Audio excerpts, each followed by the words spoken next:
بسم اللہ الرحمن الرحیم نحمدہ ونصلی علی رسولہ الکریم اما بعد۔ محترم ناظرین کرام، ایک مسئلہ ہے جنابت کی حالت میں سحری کی تو روزے کا کیا حکم ہوگا۔ سوال کیا ہے پہلے آپ وہ سماعت فرما لیجئے گا۔ اگر غسل واجب ہو اور سحری پہلے کر لیں اور غسل بعد میں نماز سے پہلے تو روزہ ہوگا یا نہیں؟ جواب: اگر کوئی شخص جنابت یعنی ناپاکی کی حالت میں ہو اور سحری کرنا چاہتا ہو تو اس کے لیے بہتر تو یہی ہے کہ غسل کر کے سحری کرے۔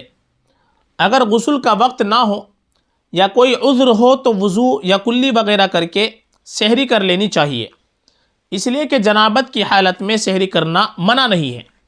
لہذا جس شخص پر غسل واجب ہو اور وہ صبح صادق سے پہلے غسل نہ کر سکے اور سحری کر کے روزہ رکھ لے تو اس کا روزہ درست ہے۔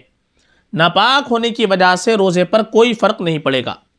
البتہ غسل میں اتنی تاخیر کرنا کہ فجر کی نماز قضا ہو جائے گناہ کا باعث ہے۔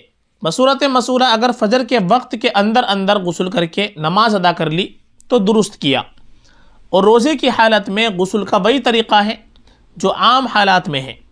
البتہ روزے کی وجہ سے ناک میں اوپر تک پانی ڈالنا اور کلی میں غرارہ کرنا درست نہیں ہے، اس لیے کہ ناک میں پانی چڑھانے سے یا غرارہ کرنے میں پانی حلق سے نیچے اتر گیا تو اس سے روزہ فاسد ہو جائے گا۔